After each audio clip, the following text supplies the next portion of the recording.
representing Franchise Secrets, Erik Van Horn.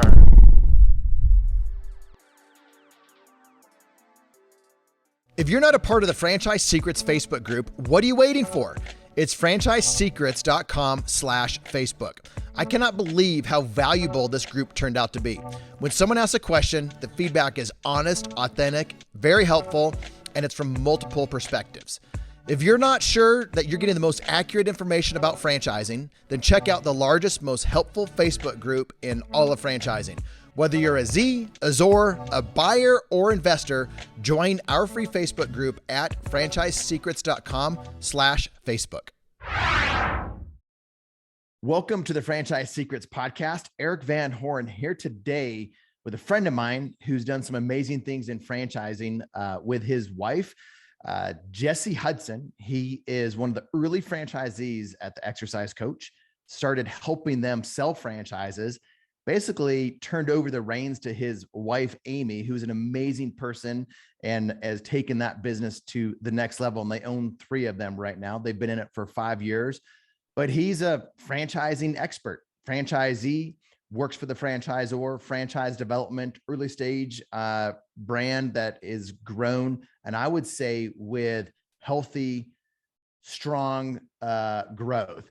So I wanted to bring him in here to talk about franchise development in an early stage brand so the franchisors can understand what healthy growth looks like and what great franchise development looks like. But also from a franchise buyer standpoint, what does that look like and what can they learn as they investigate and learn about early stage brands? So Jesse, welcome to the show. Hey, thanks, Erik. Great to be here. So what did I miss? I know I missed some stuff, so fill in the blanks. Yeah, I tell my story on a regular basis every day with candidates. So I've got the canned, sort of. Do it, man. I'm ready. So 11 years ago, I joined the Exercise Coach on the corporate side. Actually, before becoming a franchisee, we had 5 units open. They were all in the Chicagoland area. And in the first 6 years, we grew it to 40 units open and operating. So that was the early stage where I was the first corporate employee. I came in alongside the founder. The 2 of us were the entire support team. If you needed something, you called Jesse or called Brian. Brian is the co-founder and CEO, still is the CEO today. And so, very early bootstrap startup, we joke sometimes if we were advising our former selves, we'd say, you know what, it's going to be difficult, right? But when you're a founder or when you're early stage, you believe in yourself, you believe in your brand, and you're going to work hard and figure it out. And that's kind of what we did. So we got it to 40 units, largely just with our own development and our own systems. And then that's when we actually, through a series of contacts, brought in an FSO. And that's when I actually ended up with the FSO. So I've got this like 2-stage sort of part of my career, right? The internal, not really knowing what I'm doing, kind of bootstrap startup. And then of course I got to join the best franchise sales organization in the country at an early stage in their development. Yeah, I see you got the mug. I'll bring up the mug. We're talking about franchise Fastlane. Yeah, and so now Jesse may be a little biased with the best, but of course he may not be as biased as you think. The folks over at Fastlane are great. Yeah, but I mean, and able to see how our systems and processes have evolved. So now I'm doing it at a level that's very mature and buttoned up and all that stuff. But then I have this background of doing it sort of as a one-man show, and so it's interesting to have both perspectives and see how I've evolved, how our brand has evolved, and then even the industry, how it's evolved over the years as well. Give your wife a plug. Your wife is amazing. She's helped so many people in the mastermind and the Facebook group. So give her a shout out. Yeah, my wife, Amy, and I, we opened 3 locations with Exercise Coach, and she is the owner and the manager and the boss over there. I don't know some of our coaches, not because I don't like them. It's just that I have nothing to give. My wife's managing the managers, managing the coaches. We have 3 locations, 15 employees. One of our stores was recognized as a top 5 in revenue at the conference last weekend. So she's a top performer. But you wouldn't know it when you meet her. She's just humble and down to earth and always willing to help other people.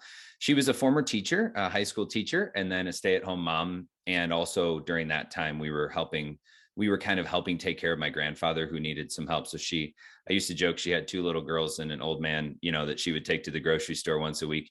And so she was just living kind of that early stage mom life where things are hard. And then when our girls started getting older, I was working for Exercise Coach, and she said, could we own one? And I said, well, sure. Yeah. And so that's kind of how this all happened. And we've opened 3 stores up here in the Twin Cities. And her superpower, definitely, and I tell people this all the time, is she loves her coaches. She loves training, mentoring, managing those coaches. She brings her teacher's perspective and creates worksheets and evaluation tools and all that stuff. And then she's very happy to give value back to folks like in your mastermind or in our system. So yeah, she's kind of, I think she's every franchisor's dream, but I'm a little biased. But she's taken to the model well, and it's a good fit for her. This brand is definitely also a good fit for her personally as well. Awesome. So I did a podcast with her. Check it out. Amy Hudson. We'll put that in the show notes as well. So that's a very, very, very good one. All right. So the direction that I wanted to go with you, because we could go so many different directions. I want to talk about franchise development, and I want to be able to help franchisors understand where they are as they start a new franchise, and meaning they don't know what great looks like. You probably didn't know what great looks like when you started out. And then, so there's a difference between, kind of starting things as a franchisor, hiring one person internally and starting to sell franchises, and then being with an organization like Fastlane, where franchise development is a well-oiled machine. And there's really, those are the 2 main things that I see: people that are just starting out, and then an FSO. I help coach people that want to eventually get to an FSO, but they need to sell things, sell territories and bring on franchisees before they get to an FSO. But in this conversation, I want to add value to franchisors, and I want to add value to people that are looking at buying a franchise. And I think franchisees will find this interesting too, because it'll give you insight into your brand if you came in at an early stage. So with that said, tell us what it was like when you first started out selling franchises. Like, what was your skill set? How would you rate yourself back then compared to, I would say you're probably a 9.5 to 10 right now, because there's very few 10s out there. But, and this is not just a guess. This is from feedback that I know about you and working with you. So how would you rate yourself back then? How would you rate yourself now? And then let's go down that rabbit hole. Sure. Well, first of all, thank you. You give me a higher grade than I would. I think at the time, you don't know what you don't know. So I would rate my effort and my desire to help people pretty high. I love talking to folks. I mean, this, it's not hard for me to, butterfly, floating around a room or getting on the phone with somebody. I always found my clients interesting, my candidates interesting, their backgrounds, why they're looking at a business. So I don't get tired of working with people. I'm a very people motivated person. So that was easy. Before joining Exercise Coach and joining with Brian, the co-founder and CEO, I was in real estate. And before that, I was in grad school, but I had some sales and construction management background. And so initially it was, hey, you have some construction management background, we're going to open brick and mortar stores. That was how I started. And then it turned out I really liked doing development. So to ask the question, was I hired for this background in franchise development? Absolutely not. But I was a natural working with people, and I didn't mind being on the phones. I would obviously rate myself, probably a 4 or 5 at that time. I mean, I worked hard. People liked me. They liked talking to me. I think I represented the brand well. We had very little process, right? We didn't have a process. And so the joke kind of was, talk to Jesse 4 or 5 times and then get on a plane. What's the next step? Well, let's do another call. What are we going to talk about? Let's do another call, kind of thing. And but the people that came in early knew that it was a younger brand. Like, they knew that it was a younger brand. And that was one thing I was always clear on. And I would get candidates that needed a more mature brand. And I would kind of figure that out and tell them, like, hey, chances are, you maybe aren't good at an early stage brand. So that's one thing I would say is, I didn't know it yet at the time. I know it better now. There's different candidates for different size companies and different stages of development. And I think I know that a lot better now, but I even had an intuition of it early. So definitely an early stage, you have to have somebody that's willing to sign on the dotted line on something that's still being built. And that was something that we were fairly honest about. Now, I mean, we have a tremendous process at Fastlane, and the process, where I know what the next step is. I know what the next call is, how far to book it out, what materials to send, our good friend Jeff Elgin and his training, videos, you need to have a certain amount of material that you've sent to that person. You need to make sure that when they get towards the end of your process, that they don't have any more questions or things they have to know, that they're educated, right? And then it's the inspiration to get them to consider becoming a franchisee. And I would say definitely over the years, we've gotten much better at that process piece. So early stage, what would you rate yourself now? I gave you a 9.5. Yeah, I would say 7, a 7 or 8. No. Go back. If you were so you couldn't have been a 4 and 5 when you first started and a 7 right now. Maybe you were. That's fair. What would you change if you had to reassess where you were and where you are today? Man, I mean, I think not your heart, not like how you like to help people, but even the tools and things that you have from back then, like what you knew, how good you were, the things that you didn't know, the tools that you didn't have compared to today with the things that you do know and the tools that you do have and the reps that you've been able to get in. I think if I met my former self, right now, and I was just as cocky and sort of sure of myself as I am now, because back then I'm actually a little less sure of myself now because I've done it for a long time. That's funny how that works, right? The more you get into something, the more you don't know, and the more you seek to learn. But yeah, I would say back then it was just all hustle, but there wasn't really any systems, processes, or philosophy or theory behind it, right? So it was what I would give myself is, hey, you need to set up a process. You need to set up materials. You need to set up next steps. This can't just be you on the phone. It's got to be a thing. And it gives that candidate confidence, right? We want candidates to know that they're coming into a system that's put together. And you've heard this before. I'm sure you've probably said it. I know I have. The way that the franchisor sets up the process shows you how organized they are when you sign the agreements. And similarly, the way that the candidate goes through that process shows you how much they're going to follow process. If your candidate is not getting the FDD receipt page signed, which is a tiny little detail, but it's important. Are they going to get their insurance paperwork done before they sign their lease? Are they going to, so it's kind of a mutual evaluation process. I didn't know it was a mutual evaluation process back then. I was trying to sell. And, and of course, again, when you're young and early, it's a little different, right? But I think now, I tell them at the very first call, this has got to be a good fit for you. It's got to be a good fit for the brand. And that's my goal. I want us to have the same mindset coming into it. So a collaborative mindset versus kind of a sales and mindset. So I would definitely say that I've grown in process. I've definitely say that I would grown in my understanding of the different types of candidates. I looked at everybody the same. I didn't have the intuition of somebody who's extroverted versus introverted, somebody who comes from maybe an engineering or an IT background versus a sales background. You get to learn that there are different types of candidates, and you get to ask smarter questions. Why are you looking at this business? What are your goals 3 to 5 years from now? Is this income replacement, or is it a secondary business? Is it a retirement business, or is it something you want to scale into an empire builder? I didn't have any intuition that there was different types of candidates. And so I didn't ask the right questions. And I think some of that comes with experience, but some of that can also be trained as well, especially. So what I would say to an early stage franchisor is you don't have to have every single tool or toy that the big guys have, but I would definitely say the first person you bring in to do that should be somebody with experience. Pay for an experienced development person. Don't just take, it's funny because this is, I'm sort of saying that I shouldn't have been the development guy back then, but don't just, it worked because, we worked hard and it was a great brand, still is. And Brian is one of the hardest working, most thoughtful, deep, kind of caring people I know. His integrity and hard work is a large reason why we're here. But bring in somebody who kind of knows what they're doing and has some experience, because you're going to definitely get some wisdom and you're going to avoid a lot of mistakes, I think, by bringing somebody with experience in. I don't think you need the best CRM or the best, sort of video editing possible.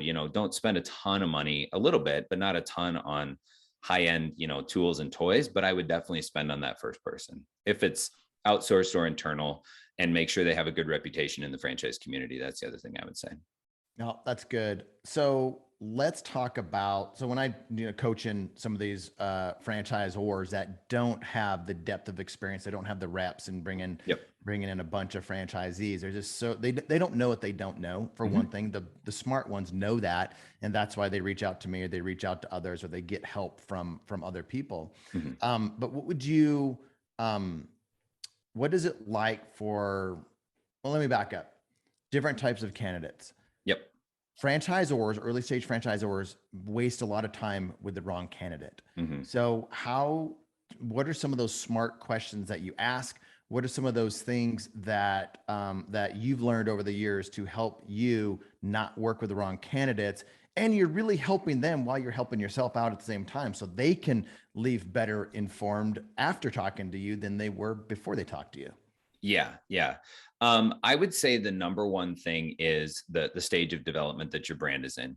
Okay. So if you are an early stage franchisor, you are going to need candidates who are comfortable with going out, hustling, getting leads or clients or deals or whatever it is that you sell, right? Because you may not have a turnkey marketing system yet. You may not have turnkey ops manuals. You might have some stuff there. So you're going to want somebody who, and ask them the question like, hey, we're emerging. It's a great brand. We've got a few good franchisees. We've got good performance, but we're going to learn over the next 2 or 3 years, and we're going to want you to be a part of that and actually give us feedback and maybe be helpful with that. So those early franchisees are really going to be your test and your partners on helping you figure that out. So if somebody comes from a large corporate America and loved the fact that, basically there were 10 people above them and 10 people below them, they may not be a great fit for an early emerging brand. I'm talking 5 to 10 units, right? 15 units where things are still really getting worked out. And there's no shame in that. Like, we all grow and evolve. Companies have to grow and evolve. People have to grow and evolve.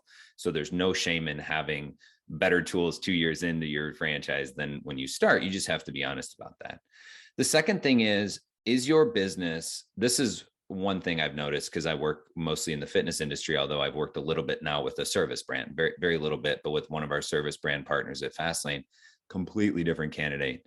Like, my fitness candidates want to talk about their workouts and that their son was a baseball player, and they want to ask questions about the workout and the science and the technology.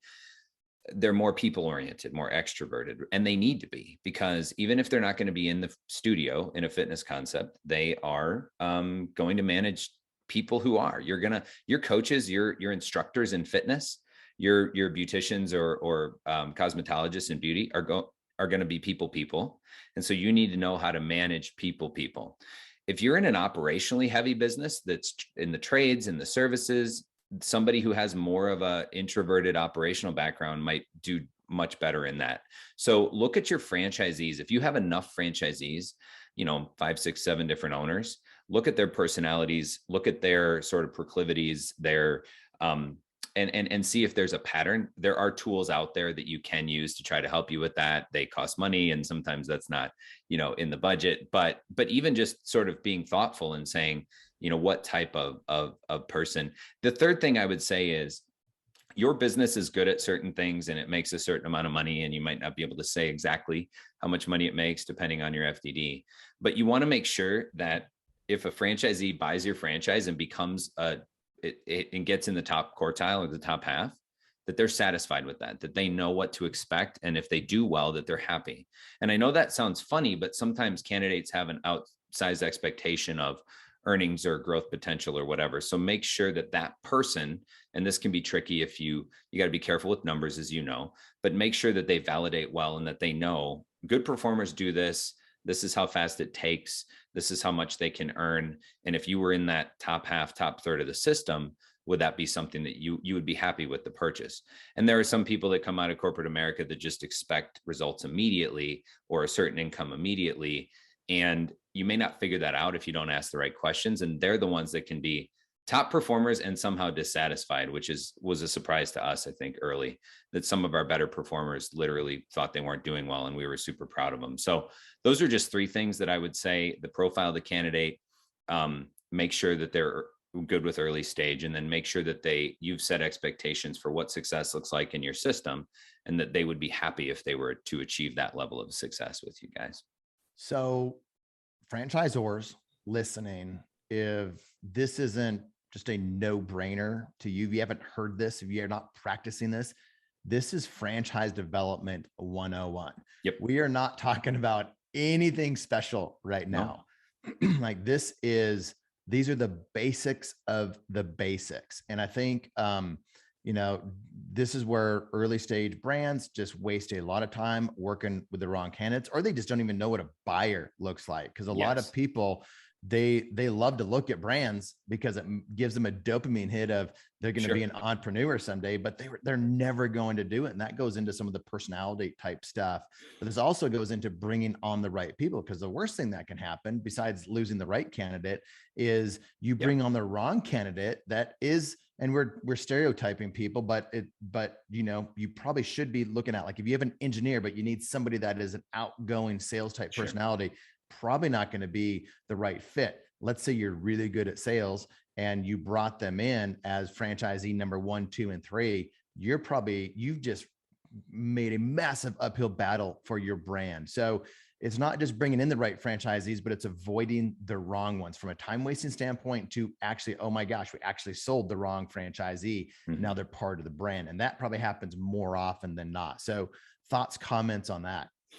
Yeah, just that's a great comment.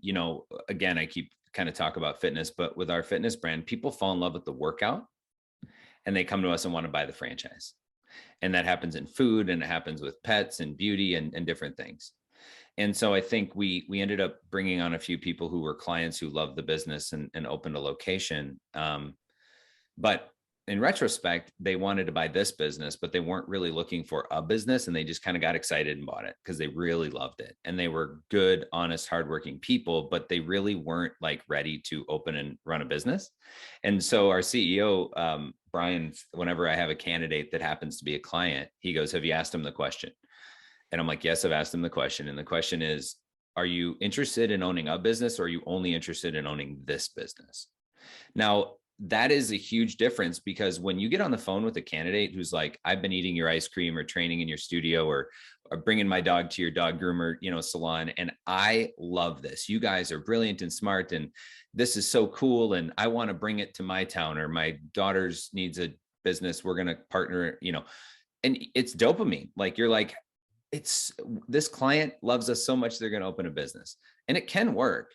But say, okay, great. Like, super. First of all, thank you for being a member, a client, or a customer. You have to obviously, and then you say, have you been looking for a business lately? Have you thought of being a business owner? Is entrepreneurial, something that you always had as part of your potential career path or not? Because believe it or not, if this is like just, I'm going to buy this because I like the service, that could sneaky be somebody who ends up, maybe not working out for you. And you were really, but it could also be one of your favorite candidates because they just make you feel good about, hey, I'm working for a company and they like it. So that's one piece. There's a lot of different stories we could tell here, but that's one that I don't think I had any idea about. Like, make sure they're ready to own a business. And again, this is 101. It sounds silly, but when you get somebody that's excited and really wants to buy, it's like, you're not going to want to maybe ask that question, but 2 years down the road, you may have wish that you had asked that question. So franchisors, again, this is 101. If you don't know this stuff, you need to get somebody that does. You need to learn from somebody, ask questions in the Secrets Facebook group.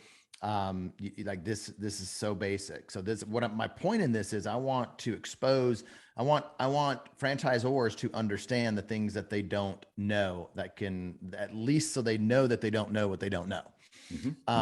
I think I said that right. At least they know that they don't know what they don't know, or know what they don't know, or something like that. All right, let's talk about legal issues. All right. Fun stuff here. So legal issues on accident. So have you heard of franchise development people accidentally doing the wrong thing, earnings claims, validation, the things that seem like it's the right thing to do because they're trying to do the right thing, but it's actually the wrong thing? You know any things like that? Ever experienced that? Not you, other people. No. Yeah. I mean, unfortunately in any industry, right, there's just going to be, even with good intentions, there are guidelines in franchising, there are guardrails, and sometimes you want to help somebody by, like, a lot of times it's actually somebody trying to be, in my shoes, trying to be too helpful. Yep. Like, I don't know if I should say this, but it'd be really helpful for them to know this, right? And it comes out of a good heart. Sometimes it comes out of maybe somebody that's trying to move units too quickly or whatever, but there is a lot of legal guardrails around franchising, and franchisors need to know them. You need to have an attorney that really helps you understand that. You need to have a guidebook. You want your attorney to train your development person in-house to make sure that they understand what they're doing. And you need to tell candidates straight out. Sometimes they're surprised at what we can't tell them. Why can't you? It sounds like you're not being honest. I'm like, look, I can't answer that question, but our franchisees can. And here's why. We're regulated by the government. And if it's not in black and white in my FDD, I can't give you that number. The good news is we have franchisees and we have a process of validation where you can speak with them, et cetera. But that is, I mean, if you're early stage and you don't have a ton of money to begin with, and then you end up in a legal issue in your first 10 or 20, franchisees, that can be very, very challenging. So again, get ahead of what you don't know. Don't assume that you're good. Make sure that you're good, and pay for a little bit of support, legal counsel, systems, et cetera. It's not complicated, but if you don't know it, it can be definitely a bummer, especially when you're trying to grow. Like you said, there's some things that seem like, why can't I say this? Because it's true. One, it's true, and two, it's helpful. Yep. Just because it's true and helpful doesn't mean you can say it. And that's where, like the folks that I coach in franchise development, I'll say something, I'm like, but check with your attorney, because different attorneys have different interpretations of different things as well. Pretty much it's the same, but it depends, it depends on the attorney. So I'm a huge fan, always been a huge fan of having things approved by the attorney to take liability off of my back. And you learn why you can't say things, and it helps you communicate that better to your candidates that want that information. Because if you don't understand why you can or can't say it, your candidates are going to think they're hiding something from me. So, so good. What would have happened if you guys would have grown 3 times as fast at Exercise Coach? What would have happened? Yeah. It's an interesting question.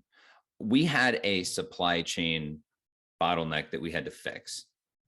So we had this equipment with our company that when we started franchising, we didn't own that equipment company. It was a third party, and they were not scaling, and they were not serving our franchisees well. We ended up through a third party company acquiring the Exerbotics. So we actually had to try to globalize that, we found where our pinch point was going to be. And it was going to be that the main equipment that we used as the differentiator was in the hands of somebody else, and that we didn't have confidence that they were scaling the technology, or that they were going to be able to build machines quick enough. And so our solution was to put together an investment group and buy them out when we were still a very small franchise, which was scary because, it wasn't cheap. And now we own 2 companies, and, but to globalize that, we found the choke point, and we were honest about it, and we were talking about it.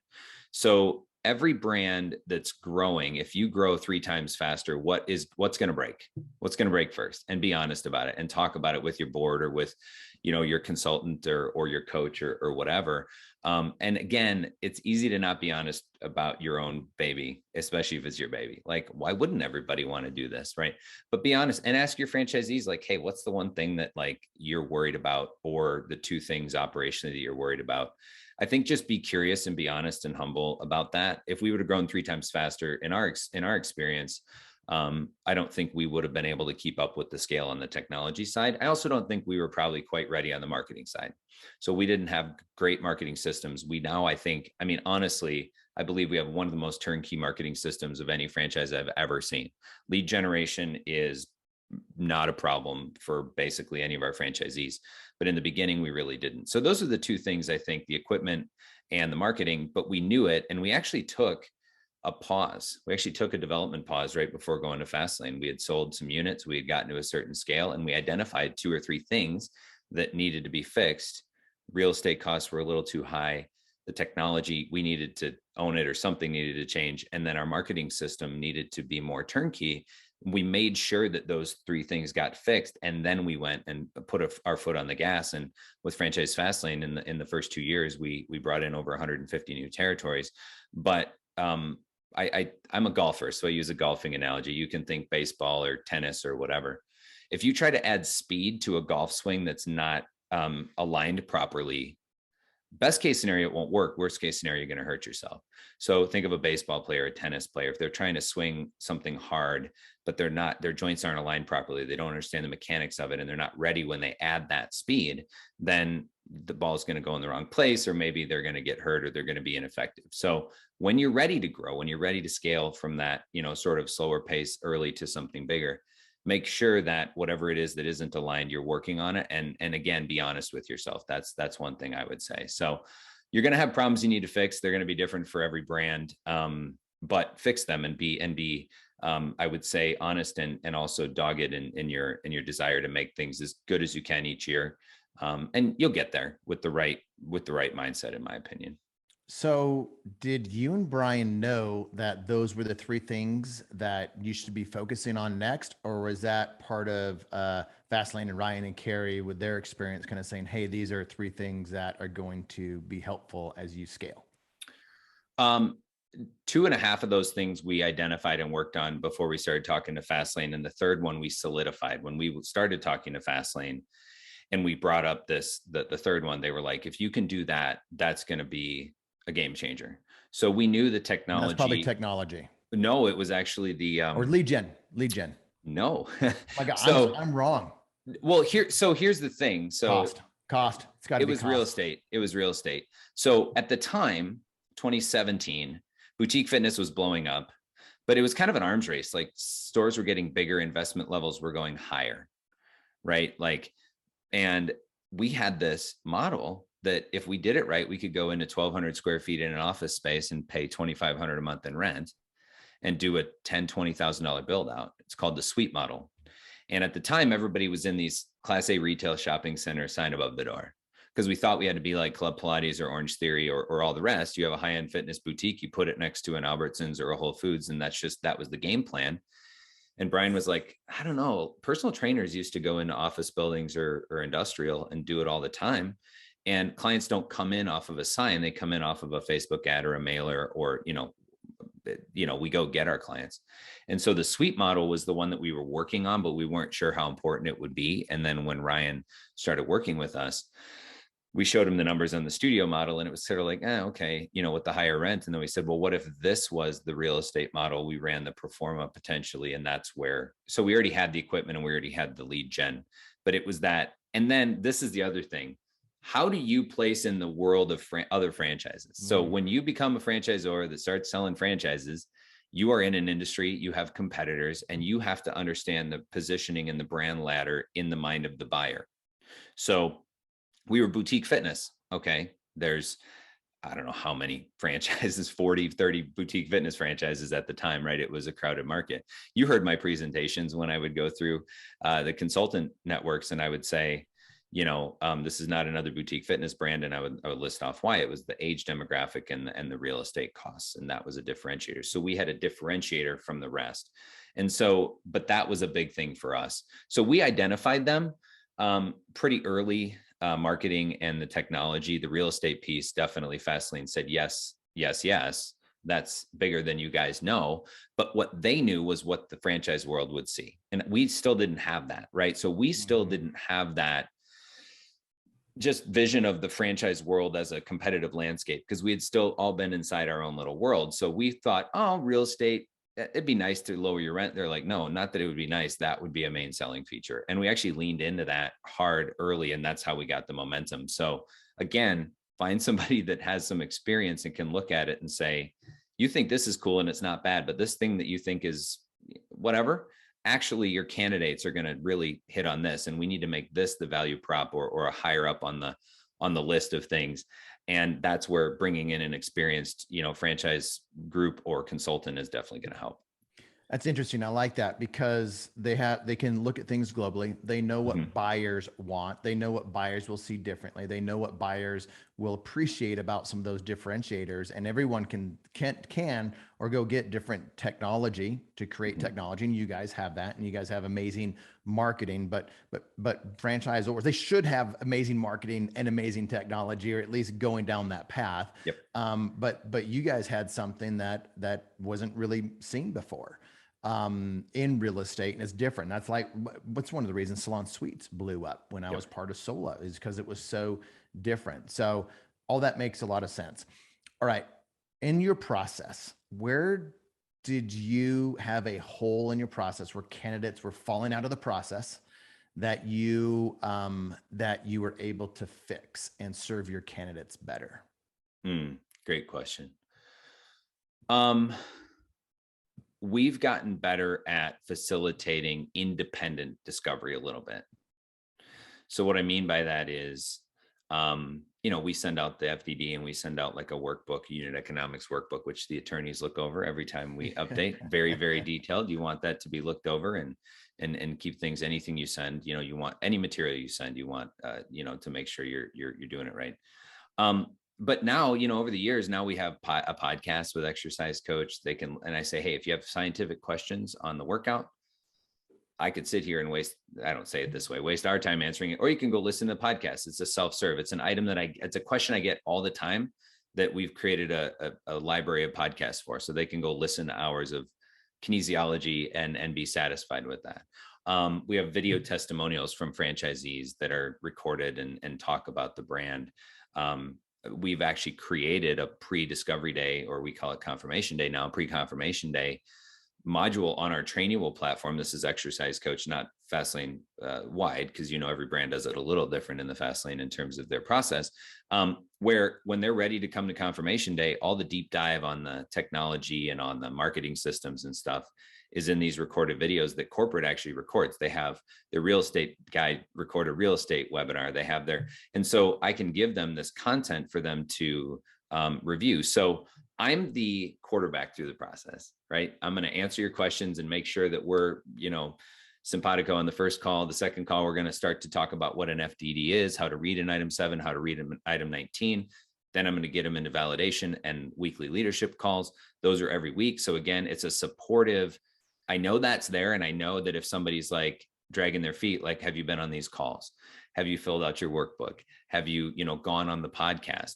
I have materials in my process that I can tell people to go do on their own. So it's not just the Jesse show. In the beginning, it was, do you have any questions? I'd like to talk about marketing. And then I just have to talk about marketing. Now we can send them stuff. We can show them a Facebook page and see what the ads look like.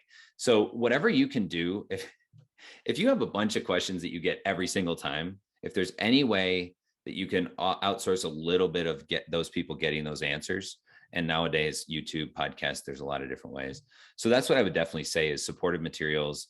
Every time we get a question, we say, can we make it easier for us to answer that or get ahead of it? Process materials are huge.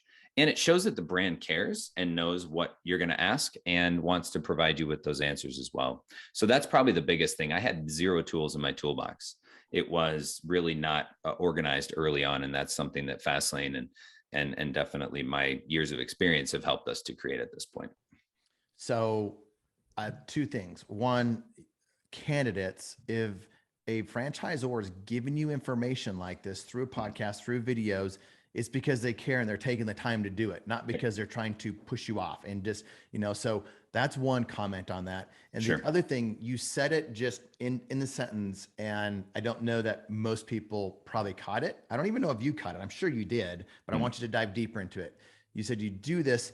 One of the reasons is to get ahead of the question. And I love getting ahead of questions that people have. And there's a difference between answering a question when someone has that question and being preemptive with it, even in the candidate's mind as they're consuming information, as they're being taught it versus like it being an objection. So can you dive into that just a little bit deeper, getting ahead of the questions through content? Sure.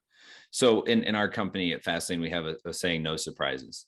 And, we don't want candidates to be surprised or blindsided by anything or have us not prepared to answer or give somebody a tool or content for something, right? So no surprises. And you may not know it right away when you first start doing development, but a month or 2 into talking to candidates, where the things are that are going to be challenging, where the things are that are going to be hard for them to understand, whether it's licensing, whether it's real estate, whatever. And just create a list, like literally just have a little, I don't know, even pen and paper still works. But of course, you can use technology and say, man, I keep getting, people don't like this, or they have a question about that. Let's create a resource. Let's record a podcast. Let's whatever. And so then the next time you're on the phone, if somebody brings that up, you can say, you know what, great question. We get it all the time. So number one, you validate. I like to validate candidates' questions. Hey, a lot of people ask that. Makes total sense. I understand why you think that. It's not as bad as it seems, or here's the answer. And we also have this supporting material. you don't want to be surprised at how somebody is going to take information about your brand. So this goes back to the self-awareness piece, right? You think I understand founders, I've worked with them. You love your product, obviously, you put your life into it. More than likely, the founders have been running their own business before franchising for years and years and years. But not everybody's going to think that everything's great all the time. And so understanding that, being aware of that and getting ahead of it a little bit and having an answer or solution, validate that that's a reasonable question, and then point them to the right materials or to the right answer or to a vendor. I mean, you don't have to have an internal real estate team. You don't have to necessarily have an internal marketing team. You don't have to have an internal financing person. Use one of our, financing. The franchise world has a lot of vendors, and it's a shortcut. So if you don't have a great answer, you don't want to be the one to deal with a certain issue, then find a partner and rely on them, because it really does help. And it also gives third-party validation. If a financing partner is saying to you, hey, yeah, this is what this looks like, or this is how much cash you need to bring into the deal, it's not you saying that, it's them saying that, and you have that support as well. So in addition to materials, get ahead of it with materials or anything you can use that'll help tell the story better. Find vendors, partners who can bolster the strength of your small organization through bringing top-notch tools in areas that you may not have a strength. You don't need to be strong at everything, but you need to build a team that together continues to get strong each and every year that you go through in your early stage of franchise development. So as you can tell, Jesse knows exactly why he said, get ahead of it, but it was just a flippant comment because it's just who he is. It's what he knows, and it's just second nature. But most franchisors that are getting started don't know how to actually execute on a lot of that. Two things, and then we're going to wrap up. Do you have time for two more things? One is, will you come in and talk to my franchisor mastermind about Trainual and the things that you're doing to get them prepared before the confirmation day? I would love to add value for anybody you're working with. You've done a lot for us, and so we'd love to provide any value we can. Awesome. I appreciate that. And then two, podcasts. I talked to some of these brands and I'm like, you might want to think about starting a podcast. So why did you start the podcast?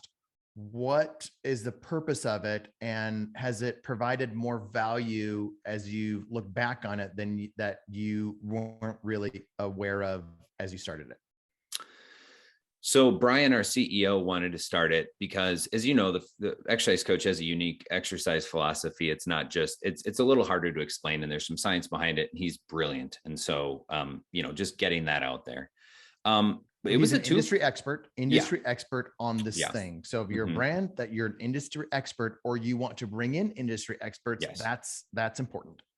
Yep. And so that was just part of him getting, himself out there a little more as a thought leader in the industry. Right.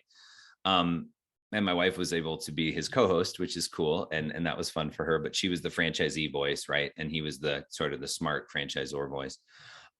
For him, it was twofold. He wanted it for the candidates, and he asked me, would this be helpful for your candidates? So whenever you're putting something together like that, ask your development person, like, hey, how can I make this helpful for you too? Right. It's not development and ops are two sides. It's we're all the same team. We're trying to develop a system. And then, but the main reason for him was candidates, but then also coaches. So these episodes are coach facing, client facing, and then it also happens to work for candidates. So you're not going to see an episode entitled "How to Read the Exercise Coach FDD," or like it's not a franchise candidate facing podcast. It's about the workout, the science, the methodology, why strength training, why the 20-minute workout works. But that also happens to be one of the biggest areas of questions I get from candidates. And I'm not a kinesiology expert or a science nerd. I play one pretty well on the phone, but I don't actually really know that much about it. And so it was dual purpose. And look, I mean, this stuff evergreen. I mean, you may not have an episode every week. You do a great job of keeping up with your content, but you may not need that. You might not need a weekly topical. It might just be, let's record some stuff and have it as a library. And then as things change and evolve, make it for announcements. So he saw coach education, client education, and then also franchise development. But he asked me, how could this help you? And is there anything you want us to make sure we focus on, or don't, whatever. And so again, having that mindset that your development team is part of your ops team, they're bringing you people that can then become franchisees. that was the genesis behind it. And it's so helpful to not have to talk. I mean, I have completely offloaded the science question in the work. I'll give a little bit. I'll be like, great question. Here's, 30 seconds. There's a podcast. There's a 24-page white paper that we wrote. If you're a research guy, go ahead and dive in. So it's probably saved me, I'd hate to add it up, 100 hours of talking about the science, because I can offload that. And that's real money. That's real value for my calendar as well. And that's real energy for you. When you're talking about things that drain you like Yes. that, like most sales, franchise development people are salespeople by nature. Mhm. And talking about ops and science stuff will drain them. And it's just, it's just a snowball in a bad way. All Mhm. right. So what was the thing looking back that was really like, you're like, wow, this was a benefit from the podcast that we really didn't expect that amount of impact? Or was there? It doesn't have to be. Yeah. You mean from franchise development perspective? Anything like, what is that? Like, what was Sure. the thing? So I see evergreen content. That's perfect. Mhm. Establishing yourself as a thought leader, a podcast absolutely does that. Mhm. One of the surprises for me with the podcast, people like, Eric, I've been listening to you for, 48 hours. Like I've had 48 hours of you in Yeah. my head while I've been working out. It's great to finally be able to talk to you, or, Mhm. so that was my surprise, is it's like how people got to know me just from the podcast. Sure. I mean, we had franchisees come up to Amy and Brian at the conference and say, like, having my coaches listen to those podcast episodes has changed my business. Like, because again, the coaches have to explain to the clients why we do what we do and how the workout works and all that stuff. That's the core, and so franchisees that actually like made it a point to have their coaches listen to the podcast, it creates a centralized, it has the potential to create, if done right, a centralized voice and culture, sort of, it's part of your culture, enculturating to your teams and your employees and your franchisees. And so this one podcast really made this coach go from sort of like okay to like on fire. And ever since then, their conversion rate's up, by a certain percent, because that really resonated. So whenever you can put something out there that can be listened to and accessed by different people over time, make sure it doesn't get stale if there's any current event stuff in there. But if there isn't, you're now just creating a sort of a culture and a training and a knowledge base for your team. So for us, we knew the coaches would like it and the franchisees would like it. We didn't realize how many of them would come up and say, that changed my team, that changed my manager. It really spurred us on. And from a candidate's perspective, I'm pretty sure that the ones that want to talk science all day are not actually listening to any of the podcast episodes. Like the fact that we have them. Hey, look, great questions. We got 10 hours on that. Go ahead. My sense, I have no scientific basis on this, is that they're not listening to them like, oh, okay, fair enough. I don't care enough to actually go do it. You know what I mean? I just want to know that they can defend it if, whatever. So I think sometimes just having it there, kind of knocks it out. And at the end of the day, if you're doing franchise development and convincing your candidates more often than not that you guys know how to do what you do, like install gutters or train clients or groom dogs, if you're arguing about the thing you do with your candidate, you've already lost. Yep. Right? They need to see, I'm joining this system potentially because you know how to make ice cream or sell personal training or do roofs or whatever. And I'm really not that interested in debating with you the finer points of whatever it is you do. That's one other thing. Industry people are not always the best franchisees. Sometimes they can be, but more often than not, an industry person from your industry maybe isn't going to focus on the right things. And we could talk all day about that, I'm sure. Oh yeah. That's another one. If you don't understand that, understand it. The tax business, we did not want tax people. Yeah. A perfect example, right? CPA comes in and wants to buy a Liberty tax. Oh, last thing that we wanted. We wanted a marketer. Exactly. Yep. Marketing and sales. Yep. Jesse, so good to have you on, man. Any last thoughts, bits of wisdom, anything that you want to, any websites that you want to plug? Oh, I don't know. I was telling you, I work for so many different people, right? I have different hats. Definitely check out the Exercise Coach because it's a pretty cool brand. We may not have a ton of territory left in certain areas, but if there's one near you, stop in and give it a try. It's a really cool brand. Obviously, Franchise Fastlane, the company I work with now, is a neat organization. What I would say to anybody that's listening, that's really like taking development seriously, is you are in franchise development and not franchise sales. Now, you do sell franchises, and I'm not trying to be cute, but you're developing your system, right? 5-10 years from now, the royalty streams and the happy franchisees are coming through your process right now. And so you want to grow, and you want to be bold, and you want to sell, and you want to be excited and create that momentum. But you also need to see that each one of these people isn't just a franchise fee check and another territory on the map. They're 2, 3, 5, 10-year royalty streams, and they're people with families and sort of legacies. And so look at your development sales team not as like separate from ops and separate from leadership. Have open conversations between all of your departments from the very beginning. Tell your development team what's going on and struggles with franchisees, and then ask franchisees to help validate, and tell them it's good for the whole brand. So development should be one component of the ops and the leadership team. And you are developing a system that could be very valuable down the road. Don't settle just for selling. You really want to make sure that you're building your system the right way. Well said. Thanks again for coming on. My pleasure, man. Good to talk to you again.